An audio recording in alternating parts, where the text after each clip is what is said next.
하나님을 보여달라. 하나님 말씀해 주세요. 이런 기도 또 이런 마음이 우리에게 있죠. 그런데 그렇게 하나님 앞에 이렇게 간구할 때 하나님이 그래, 내 여기 있다. 그리고 그렇게 보여주시고 말씀하시는가요? 아니면은 기도하기 전하고 기도하고 난 후하고 별 차이가 없나요?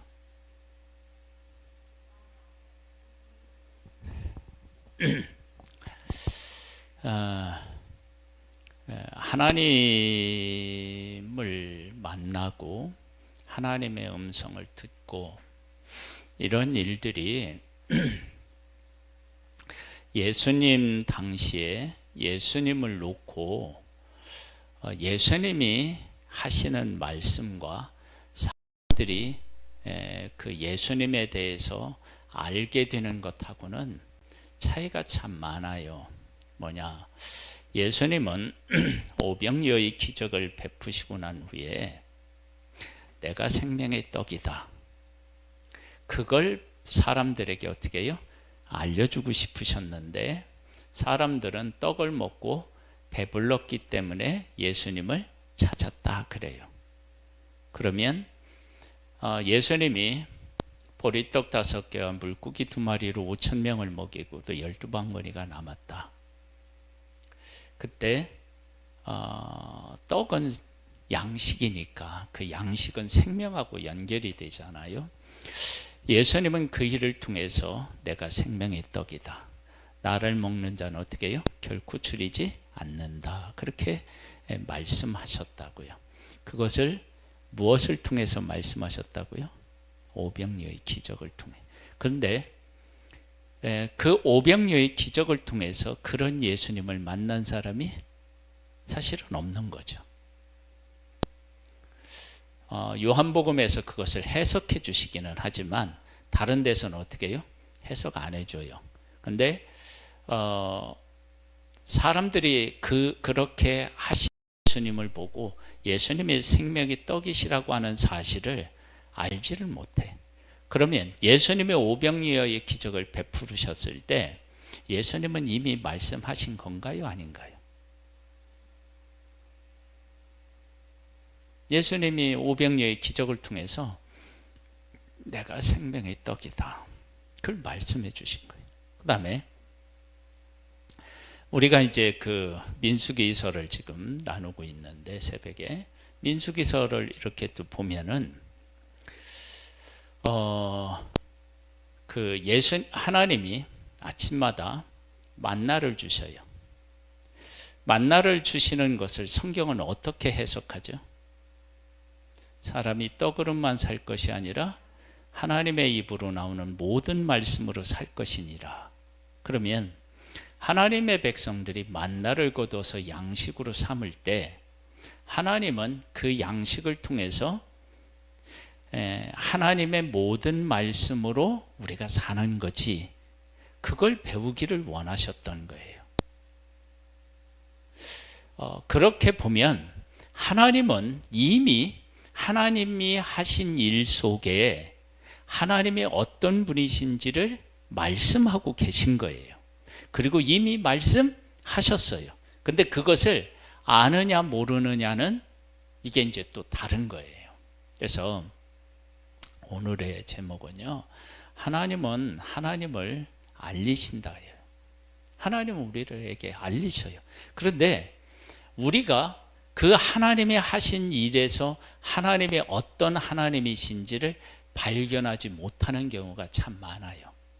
세례 요한이 옥에서 제자들을 보내서 예수님에게 예수님은 오실 메시아입니까? 아니면 우리가 다른 분을 기다려야 됩니까? 그럴 때 예수님이 하신 일을 쭉 말씀하셨어요.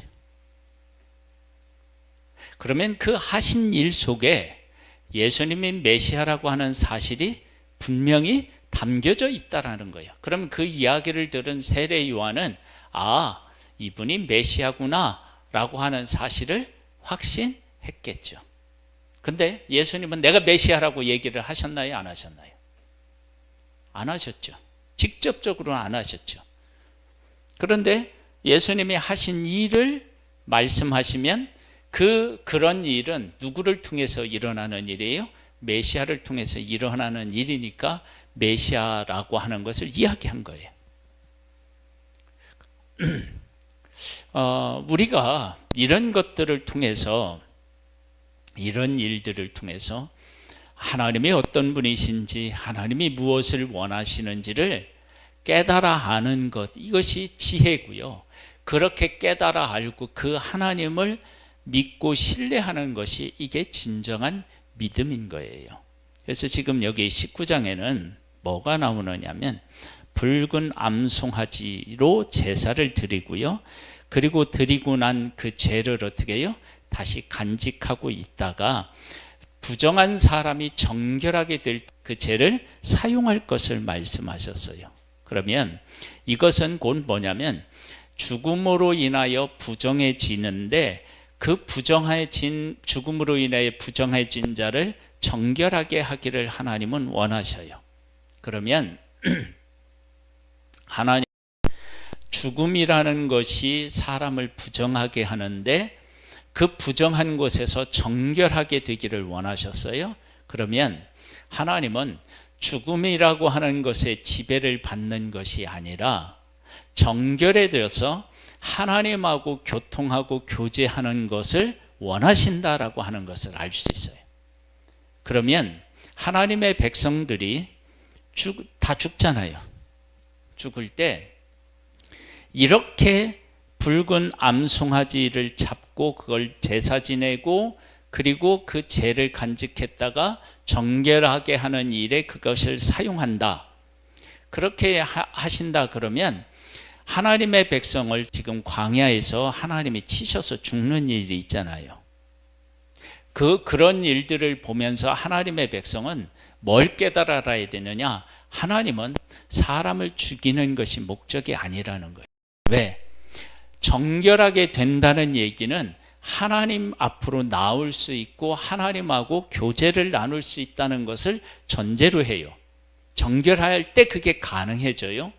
그러면 죽음이라고 하는 것은 부정한데, 그런데 부정해진 자를 정결하게 만든다라고 하는 것은 이 죽음이 하나님이 원하시는 것이 아니고 진짜 하나님이 원하시는 것은 죽음을 뛰어넘어서 하나님하고 교통하고 교제하는 것을 하나님이 원하신다.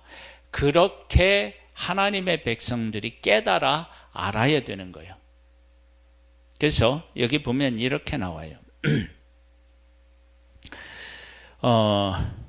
그 7절 보겠습니다. 제사장은 자기 옷을 빨고 물로 몸을 씻은 후에 진영에 들어갈 것이라 그는 저녁까지 부정하리라. 송아지를 불사른 자도 자기 옷을 물로 빨고 물로 그 몸을 씻을 것이라. 그도 저녁까지 부정하리라. 이에 정결한 자가 암송아지 죄를 거두어 진영 밖 정한 곳에 둘지니 이것은 이스라엘 자손 회종을 위하여 간직하였다가 부정을 씻는 물을 위하여 간직할지니 그것은 속죄제니라. 암송아지의 죄를 거둔 자도 자기 옷을 빨 것이며 저녁까지 부정하리라. 이는 이스라엘 자손과 그 중에 거류하는 위인에게 영원한 율례니라.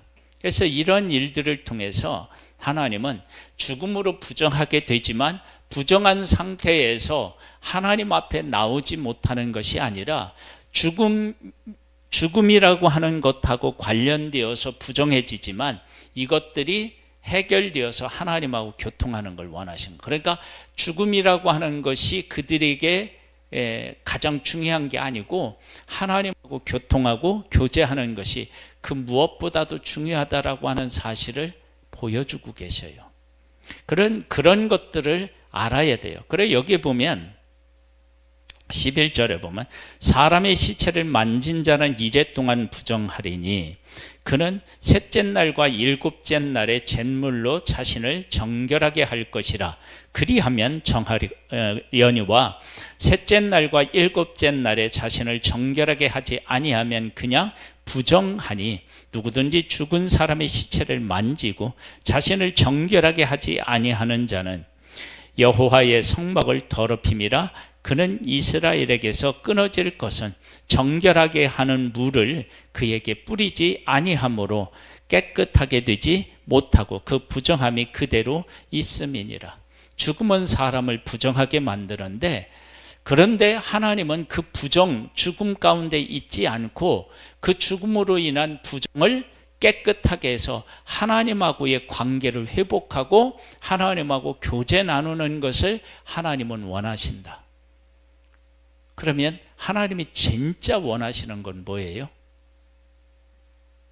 지금 말한 백성들과 교제 나누고 교통하는 걸 최고로 원하신다라고 하는 것을 알 수 있어요. 그러면 하나님하고 교제하고 교통하려면 어떻게 해야 돼요? 정결해야 돼요. 거룩해야 돼요. 그러면 거룩해지는 방법은 뭐가 있어요? 아니, 우리야 예수 그리스도지만 구약에서는 내가 하나님의 말씀을 지켜 행하고 정결 예식을 행하고 그 다음에 또 뭐가 있어요? 제사를 지내잖아요. 제사를 지내서 나를 거룩하게 하는 거예요. 그러면 하나님의 백성들은 부정해질 수 있고 죄 가운데 있을 수 있지만 죄의 문제를 해결해서 하나님과 교통하고 교제할 수 있는 길이 이미 열려 있었다고요. 그러면 내가 잘못했을 때 그럼 어떻게 해야 돼요? 제사를 지내거나 회개하고 또 부정하게 되어 있으면 정결하게 하고, 그러면 하나님께서 그것을 하나님이 말씀하셨으니까 하나님 말씀에 순종했기 때문에 내가 하나님하고 교제하고 교통이 가능해진다고요. 그러면 내가 잘못했을 때 하나님이 뭐 하라는 거예요? 그 잘못으로 인해서 죽으라는 얘기가 아니라 그 잘못을 깨닫고 하나님 앞에 나와서 그 잘못을 해결하기를 원하신다. 그것을 알 수 있는 거예요. 그런 것들을 배우고 그 가운데 거하기를 하나님은 원하신다. 그걸 보여주고 있는 거예요. 우리는 얼마나 쉽게 그 부정해질 수 있느냐? 그러면 부정한 사람들이 앉은 자리에 내가 앉아도 그래도 부정해져요. 그러니까 얼마나 부정해지기 쉬운지 몰라요. 그런데 그렇게 쉬운 우리도 뭐 할 수 있다고요? 어떻게 될 수 있다고요? 정결케 될 수 있다는 거예요. 아니, 부정해지는 게 정말 쉬운 우리인데, 그런데 우리가 어떻게 될 수 있다고요? 정결하게 될 수 있다고요. 우리는 부정하게 되는 일이 그냥 가만히 있어도 부정해져요. 그런데 이렇게 부정해지기가 정말로 쉬운 우리가 하나님 안에서 정결에 대해서 하나님을 만나고 교제할 수 있는 존재로 세워진다는 거예요. 이게 은혜라고. 이런 것들을 하나님 안에서 깨달아 알고 내가 부정해졌을 때 어떻게 해야 되는지, 그리고 내가 부정해지는 일들을 통해서 우리는 정말로 연약한 존재인데 하나님께서 그 거룩하고 영광스러운 하나님과 교제하고 교통할 수 있는 길을 열어놓으셨구나. 정결하게 하는 그것을 하나님이 우리에게 열어놓으시고 죄를 씻는 제사 제도를 하나님이 허락하셔서 하나님과 교제하고 교통할 수 있게 하셨구나. 그러니 이게 얼마나 감사한 일이에요. 이런 일들을 통해서 하나님이 정말로 하나님의 백성들에게 무엇을 원하시는지를 깨달아 알아야 된다는 거죠.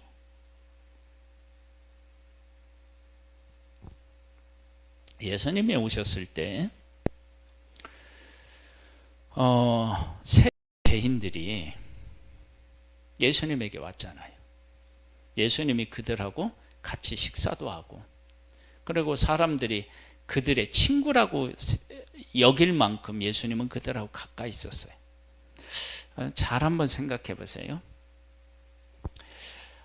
종교 지도자들은 그때 그 세리와 죄인들이 예수님에게 나오고 그럴 때 예수님이 진짜 메시아라면 저런 사람들과 함께하면 안 된다고 생각했는데 예수님은 그들을 위해서 오셨다는 거예요. 의원은 병든 자에게 필요하다는 거예요. 그럼 그 얘기는 죄인에게 예수님이 필요하다는 거예요. 그래서 그때 당시 종교자들은 죄인들하고는 가능하면 어떻게 해요? 멀리 있으려고 했다고요. 그런데 예수님은 그들을 친구로 삼으셨다고요. 그들과 함께 하셨다고요. 어떻게 그런 일이 가능했을까요? 사회적인 전체적인 그 흐름은 의인하고 죄인은 어떻게 가능하면 갈라서 따로 놀았다고요. 그런데 예수님이 오셔서 하시는 말씀, 하시는 일을 통해서 그들이 예수님에게 다가갈 수 있는 그런 분이시다라고 하는 사실을 예수님이 삶을 통해서 말씀하셨는데 그 말씀하신 것을 그들이 깨달아 알고 예수님에게 온 거예요.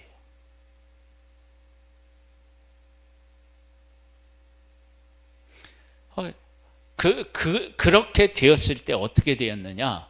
예수님으로부터 은혜를 입죠. 병든 자가 고침을 받고요. 죄 있는 자는 어떻게 해요? 죄를 용서받고. 그러니까 우리들이 하나님을 만난다, 하나님의 음성을 듣는다라고 할 때 우리의 삶에서 일어나는 일들, 그런 일들을 통해서 그 하나님을 만나고 그 하나님을 고백해야 되는 거예요. 그 부분에서 우리가 명확하게 신앙 고백을 해내지 못하면 하나님의 음성을 듣거나 하나님이 하신 일을 보거나 하는 일들이 어디로 가느냐면 막 이렇게 이제 환상 막 이런 쪽으로 가면 뭐 하냐면 잘못될 가능성이 상당수 있는 거예요. 그러나 우리의 삶에서 하나님을 말씀하시고 말씀 안에 있는 하나님이 우리들께 오셔서 말씀을 통해서 말씀하시는 것들을 바르게 깨달아 하는 것이 그러면 잘못될 일이 없는 거예요. 많은 부분에서 우리가 왜 엉뚱한 길로 가느냐? 그러면 하나님이 우리의 삶에서 오셔서 하시는 일들을 통해서 말씀하실 때 그것을 우리가 깨달아 알고 하나님을 만나지 못해서 생기는 일들이에요. 한번 볼까요? 20장으로 가보면요. 첫째 달에 이스라엘 자손 온 회중이 신광야에 이르러 백성의 가데스에 머물더니 미리암이 거기서 죽음에 거기에 장사되니라. 회중이 물이 없으므로 모세와 아론에게로 모여드니라. 백성이 모세와 다투어 말하여 이르되 우리 형제들이 여호와 앞에서 죽을 때에 우리도 죽었더라면 좋을 뻔하였도다. 너희가 어찌하여 여호와의 회중을 이 광야로 인도하여 우리와 우리의 짐승이 다 여기서 죽게 하느냐? 너희가 어찌하여 우리를 애굽에서 나오게 하여 이 나쁜 곳으로 인도하였느냐? 이곳에는 파종할 곳이 없고 무화과도 없고 포도도 없고 석류도 없고 마실 물도 없도다. 그래요. 자, 백성들이 지금까지 오는 동안에 하나님이 이들에게 물을 주셨나요? 안 주셨나요? 안 주셨으면 죽었죠. 주셨는데 지금 없다고 얘기하는 거예요. 그러니까 하나님이 구름 기둥과 불 기둥으로 그들 가운데 계시고 그들을 보호하시고 그들을 인도하고 계시다라고 하는 사실을 보면서도 깨닫지 못하는 거예요. 그리고 이제 뭐를 하라고 하느냐? 하나님이 반석을 명령하여서 물을 내라고 해요. 10절에 보면 모세와 아론의 회중을 그 반석 앞에 모으고 모세가 그들에게 이르되 반역한 너희여 들으라.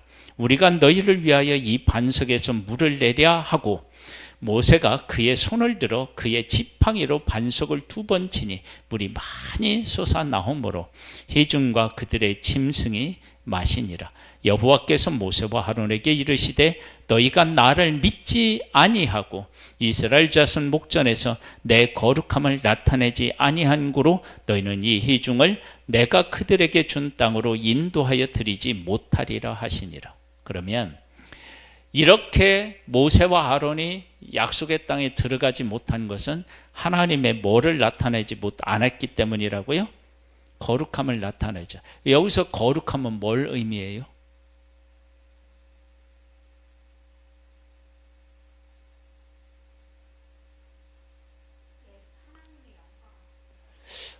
하나님의 영광이라고도 할 수 있고, 하나님께서 하나님의 백성들을 뭐냐면은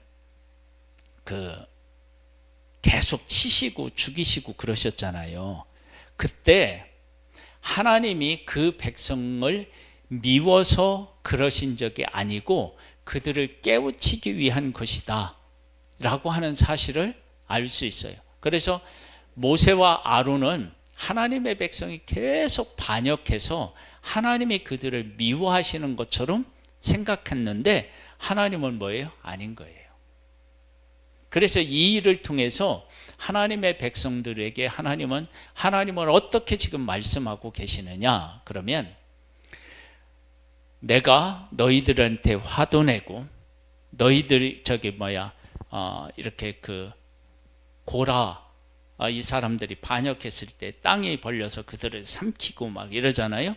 그런 일들이 있다 할지라도, 그런 일이 있었다 할지라도 그것은 그들이 내가 미워하고 너희들을 정말로 미워해서 그런 것이 아니고 하나님께서 하나님의 백성들을 사랑하시는데 죄를 가지고 있는 자들과는 함께 할 수도 없고 그들을 사랑할 수도 없으니까 거룩하게 하기 위함이지 그들을 정말로 멸망시키기 위한 것이 아니다.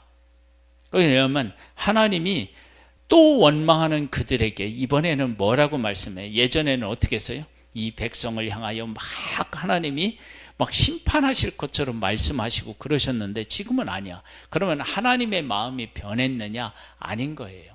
하나님의 거룩함은 어떻게 되냐? 항상 그 백성을 품으셨고 용서하셨고 사랑하셨던 거예요.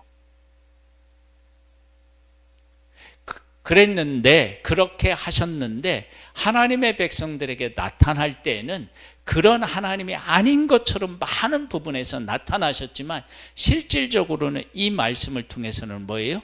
그런 하나님이셨던 것을 보여주고 있어요. 그러면 이 일을 통해서 하나님의 백성들은 하나님이 우리를 치실 때 정말 우리에서 미워서가 아니라 우리를 거룩하게 해서 우리 가운데 거하기 위함이구나. 그런 사실을 깨달아 알기를 원하셨던 거죠. 그 다음에 에돔이 그 이스라엘의 지나감을 허락하지 않아요. 그런데 21장에 가보면은요, 이들이 어디에 이제 다다르게 되느냐 그러면 21장 33절로부터 보세요. 그들이 돌이켜 바산길로 올라가매 바산왕 옥이 그의 백성을 다 거느리고 나와서 그들을 맞아 에드레이에서 싸우려 하는지라. 여호와께서 모세에게 이르시되 그를 두려워하지 말라. 내가 그와 그의 백성과 그 땅을 네 손에 넘겼나니 너는 헤스본에 거주하는 아모리 왕 시혼에게 행한 것 같이 그에게도 행할지니라. 이에 그와 그의 아들들과 그의 백성을 다 쳐서 한 사람도 남기지 아니하고 그 땅을 점령하였더라. 지금 이들이 살고 있는 땅이 이게 어디예요? 요단 동편으로서 그 두 지파 반들이 분배받았던 땅이잖아요. 자, 그러면 앞으로 가면은 에돔이 허락하지 않고요.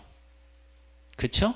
그 다음에 21장에 가보면 네겝에 거주하는 가나안 사람과 아랍의 왕이 이스라엘이 아다림 길로 온다 함을 듣고 이스라엘 쳐서 그 중에 몇 사람을 사로잡은지라. 그래서 사로잡아 가고 또 전쟁이 일어나고 그러는데, 그렇게 에돔이 막는다 할지라도 하나님께서는 하나님의 백성을 어떻게 해요? 약속의 땅으로 이끄시고 계시다는 거예요. 그러니까 사람이 내가 너희들에게 그 주기로 한 약속을 이루는 일을 그 누구도 어떻게 해요? 막을 수 없고 내가 약속한 것을 너희들 가운데 이루어 준다라고 하는 것을 말씀하셔서, 그러면 이런 것들을 통해서 이스라엘 백성들이 앞으로 약속의 땅에 가서 그 7 족속들하고 싸울 때, 그들을 가고 싸울 때 이 하나님은 이미 그 백성들에게 내가 어떻게 해줄 것을 어떻게 해요? 다 말씀하신 거예요. 다 말씀하신 거라고. 이게 그런 하나님을 만나고 그런 하나님을 고백하고 적하고 이렇게 맞선다 그러면 어떻게 해요? 두려워할 일이 없는 거예요. 하나님은 이렇게 그들에게 보여주시고 말씀하셨어요. 그러니까 우리들이 신앙생활을 하는데 하나님을 그렇게 만나는 거예요. 우리 일상 속에서, 일상의 삶에서, 일상에서 하나님께서 우리를 위해서 어떤 일을 하고 계셨는지, 어떤 일을 하셨는지, 이런 것들을 통해서 하나님의 어떤 하나님이신지를 깨달아 알고 그 하나님을 나의 하나님으로, 나의 이 문제에, 이 삶에 무엇을 원하시는지를, 말씀하시는지를 깨달아 알고 그 가운데 어떻게 해요? 순종하며 살아가고 그 하나님을 고백하며 살아가는 것, 그게 믿음인 거예요. 하나님은 지금도 그렇게 하실까요? 안 하실까요? 하시죠, 당연히. 그래서 우리의 삶에서 하나님을 경험하지 못하면 하나님을 만나거나 하나님을 고백하는 일을 하기 어려운 거예요. 그런데 그렇게 해서 하나님을 만나야 되는데 우리는 어떻게 하나님을 만나기를 원해요? 기도해서, 꿈이나 환상을 통해서 하나님을 만나기를 원해요. 물론 하나님께서 기도를 통해서 만나주시고 기도를 통해 깨닫게 하셔요. 그걸 제가 부인하는 게 아니에요. 부정하는 것도 아니에요. 그런데 하나님이 제일 자주 사용하시고 정말로 사용하기를 원하시는 건 뭐냐면, 우리의 삶에서 하나님이 이미 일하신 것을 통해서 하나님이 어떤 하나님이신지를 깨달아 알고 그 하나님을 고백하고 그 하나님을 만나서 그 하나님과 동행하기를 원하는 것이 하나님이 정말 원하시는 거라는 거예요.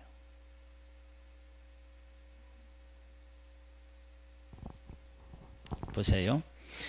21장 4절에 보면 백성이 호르산을 출발하여 홍해길을 따라 에돔 땅을 우회하려 하였다가 길로 말미암아 백성의 마음이 상하니라. 백성이 하나님과 모세를 향하여 원망하되 어찌하여 우리를 애굽에서 인도하여 내어 이 광야에서 죽게 하는가? 이곳에는 먹을 것도 없고 물도 없고 우리 마음이 이 하찮은 음식을 싫어하노라 하매, 여호와께서 불뱀들을 백성 중에 보내어 백성을 물게 하심으로 이스라엘 백성 중에 죽은 자가 많은지라. 백성이 모세에게 이르러 말하되 우리가 여호와와 당신을 향하여 원망함으로 범죄하였사오니 여호와께 기도하여 이 뱀들을 우리에게서 떠나게 하소서. 모세가 백성을 위하여 기도하매 여호와께서 모세에게 이르시되 불뱀을 만들어 장대 위에 매달아라. 물린 자마다 그것을 보면 살리라. 모세가 놋뱀을 만들어 장대 위에 다니 뱀에게 물린 자가 놋뱀을 쳐다본 중 모두 살더라. 모두 살았대요. 그러면 하나님께서 불뱀을 보내신 이유, 목적이 뭐였나요? 그들이 어떻게 했을 때 하나님이 노뱀을 허락하셨어요? 예? 뭐라고 나와요 여기에? 왜? 우리가 하나님 앞에 죄졌다, 잘못했다. 그걸 깨달아 알고 하나님에게로 다시 돌아오는 것을 하나님이 원하신 거지, 불뱀으로 그들을 다 죽이는 것이 목적이 아니었던 거예요.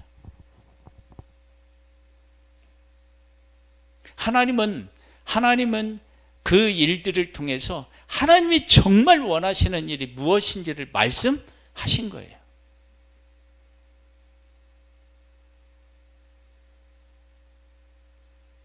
예수님 당시에요, 예수님을 깨달아 한 사람들이 있어요. 혈루증 앓은 여인이 어떻게 해요? 예수님이 옷을 만져요. 왜 만졌어요? 예수님의 옷자락을 만지면 구원을 받고 나음을 얻을 것이라는 것을 안 거예요. 백부장은 예수님을 어떻게 고백해요? 말씀만 하시라는 거예요. 그러니까 예수님이 하신 일을 보고 백부장도, 혈루증 앓은 여인도 예수님의 어떤 예수님인지를 본 거예요. 그런데 하나님의 백성들은 어떻게 해요? 그게 안 보인 거예요. 우리가 지금 우리의 삶에서 기적을 만들어내는 길이 있다. 그러면 그건 뭐냐면 예수님이 어떤 분이신지를 알고 그 예수님을 고백하면 돼요. 그냥 말로만 아니라 삶으로. 여인이 혈루증을 앓는데 그 많은 인파 속으로 가서 그러면 어떻게 되냐면 다 부정해야 되잖아요. 그 예수님을 만진다라고 하는 것은 보통의 믿음이 아닌 거예요.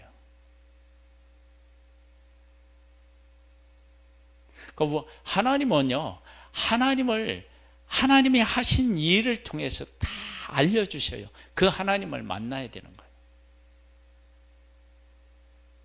믿음의 사람들은 그랬어요. 제가 즐겨 사용하는 다윗이 골리앗 앞에 섰을 때 뭐라고 얘기하죠? 내가 양떼를 지킬 때, 곰과 사자가 왔을 때 거기서 하나님이 그 발톱에서 어떻게 나를 구원해 내셨다.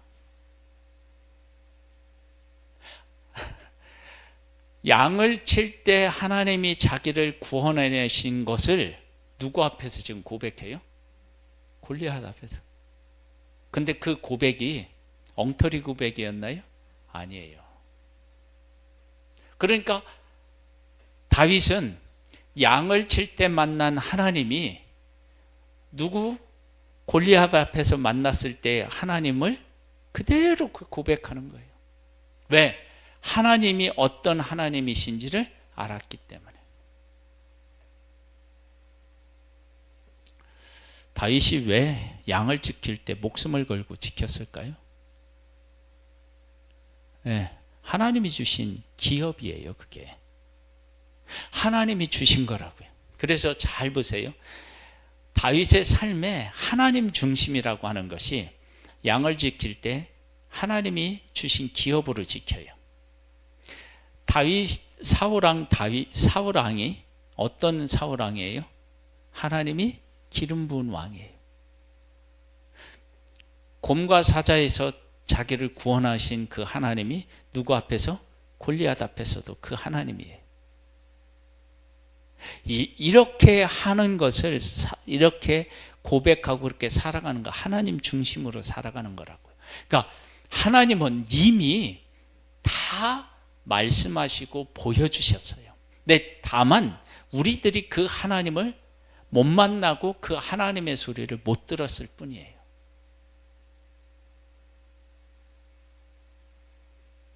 그래서 예수님은 미리 다 말씀해 주시고, 그러면서 예수님이 하신 말씀이 뭐예요? 나중에 이 모든 것들을 어떻게 해요? 알게 된다고 말씀하셔요.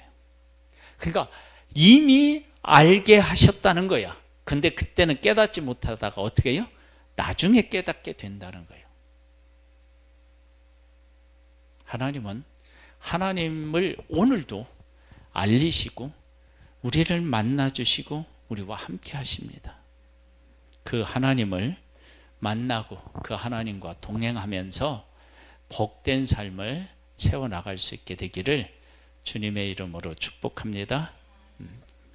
하나님 아버지, 하나님은 우리의 삶 속에서 만날 수 있는 분이시고 하나님의 음성을 들을 수 있습니다.